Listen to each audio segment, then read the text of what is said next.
Bonjour mesdames et messieurs et bienvenue sur ma chaîne YouTube Info. Aujourd'hui on va parler sur la colique néphritique aiguë et sa prise en charge. Tout d'abord, pour comprendre cette symptomatologie, on devrait faire un schéma de l'appareil urinaire. On va commencer de schématiser les deux reins.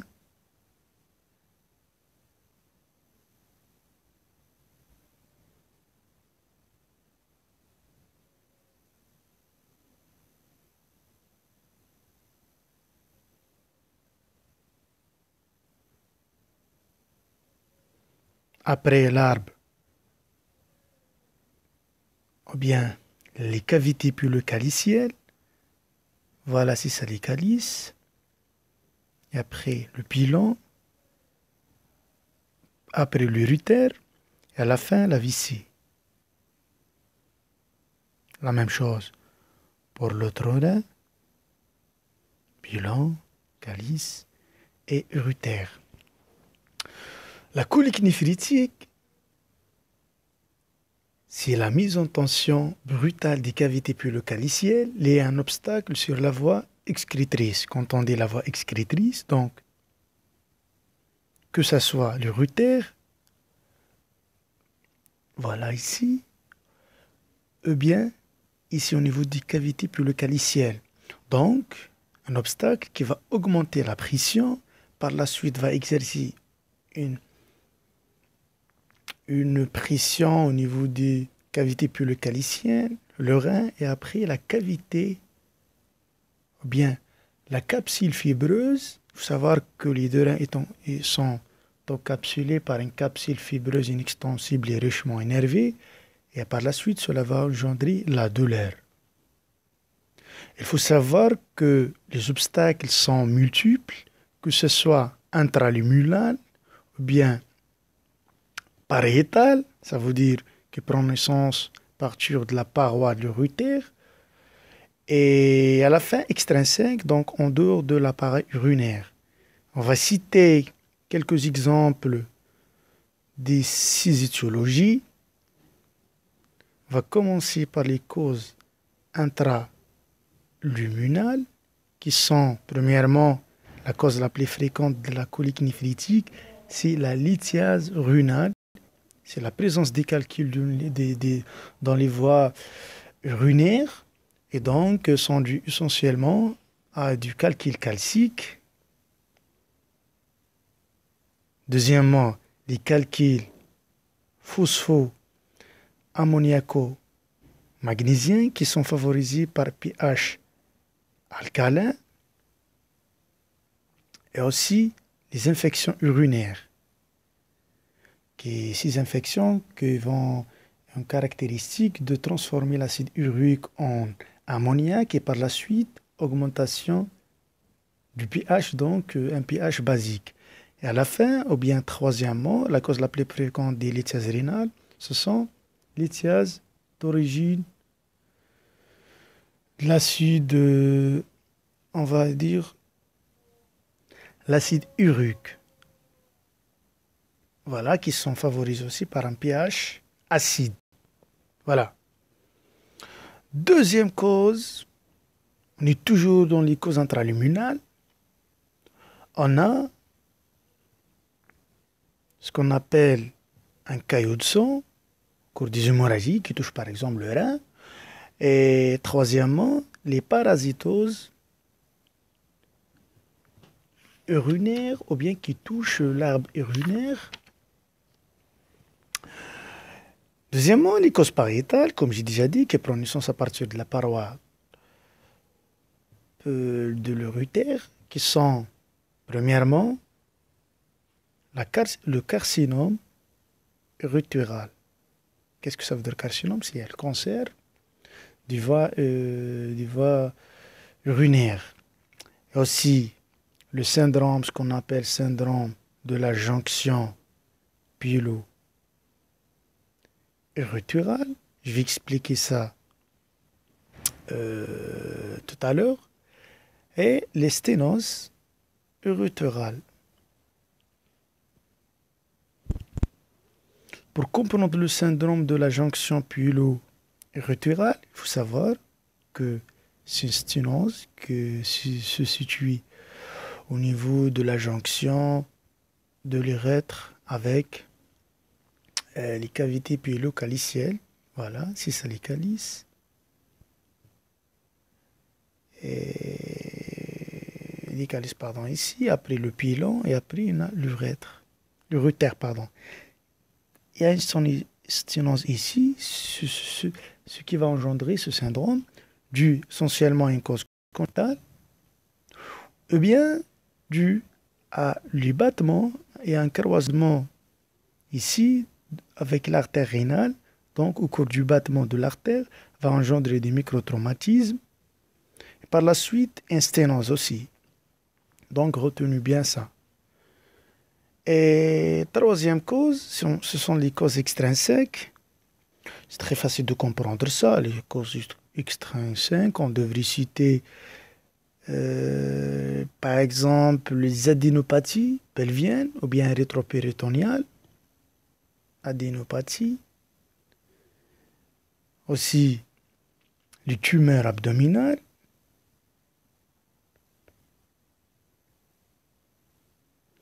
Et à la fin, on va dire les fibroses, au cours des infections ou bien chroniques qui touchent le rétropéritonéal. Et aussi une cause qu'on devrait citer, qu'on peut citer, c'est les anévrismes. Anévrisme. Artériel, ça veut dire un push de sang dans une artère qui peut compresser les voies excrétrices. Voilà, grosso modo, les causes. Il y a une particularité chez la femme enceinte, il faut savoir que peut engendrer, ou bien on peut voir la colique néphritique due à l'utérus gravide par compression de l'urétère, souvent l'urétère droit. Pour cette raison, colique néphritique aiguë droite. Et chez cette patiente, donc, on les conseille de dormir sur le côté gauche, ou bien en ductus latéral gauche, pour, on va dire, pour enlever la compression. Deuxième partie de l'explication, c'est la clinique.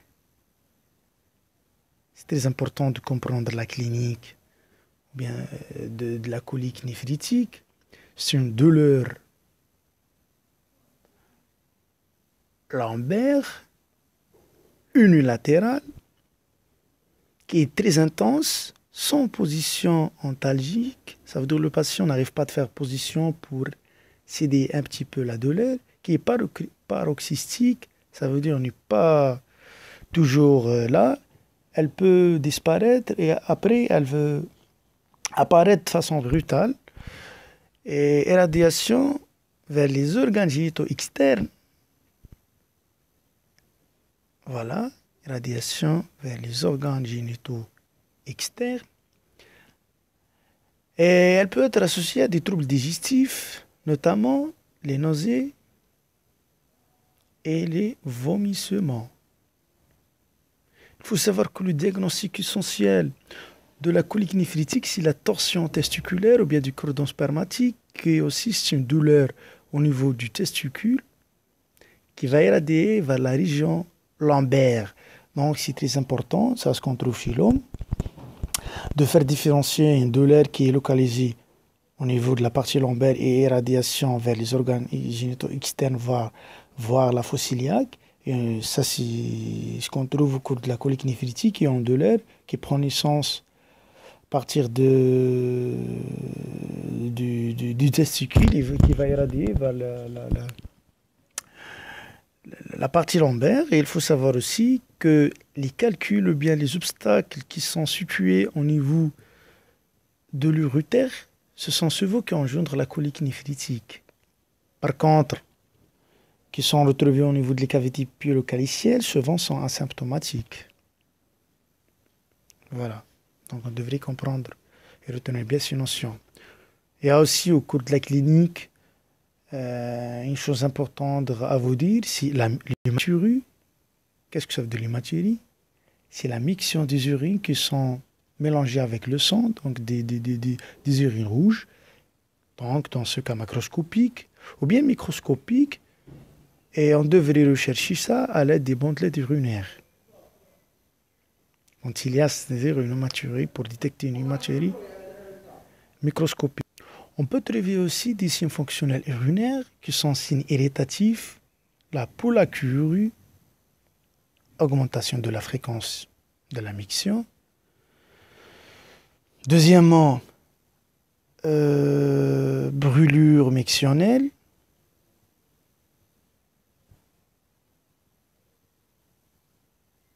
Et à la fin, l'impériosité mictionnelle ou bien l'urgenturie, c'est la même chose. Nouvelle appellation urgenturie, c'est le besoin impérieux de uriner. Voilà. Il faut savoir aussi, il y a des signes négatifs qu'on devrait rechercher au cours de la colique néphritique, qui sont le patient est apéritique, donc pas de fièvre. Et deuxièmement, absence de signes septiques qui sont frissons et sueur. Et voilà. Maintenant, on va aller d'expliquer la dernière partie de la colique néphritique aiguë, c'est la prise en charge. Il faut savoir que la prise en charge est médicale, basée sur les anti-inflammatoires non stéroïdiens, notamment la kétoprophène, 300 mg par jour, 100 mg 3 fois. Voilà. Il faut savoir aussi que les anti-inflammatoires non stéroïdiens ont une action essentiellement sur la diminution du débit de filtration glomérulaire par vasoconstriction de l'artère artérielle afférente, donc diminution de la quantité des urines, et aussi diminution de la taille de l'œdème urétéral au niveau de l'obstruction et le tonus musculaire lisse de l'urétère, donc qui fait abaisser un petit peu la pression en amont, et aussi on va dire diminution de la taille de l'œdème, donc elle peut laisser le calcul de partir, bien laisser le passage, c'est-à-dire les urines vont traverser l'obstacle librement. Mais il faut savoir que les anti-inflammatoires non stéroïdiens sont contre-indiqués chez la femme enceinte du fait du risque du passage transplacentaire, donc un effet tératogène sur le fœtus. Et aussi, le deuxième arme thérapeutique, c'est les antispasmodiques, qui est le chef de file, le spasfan.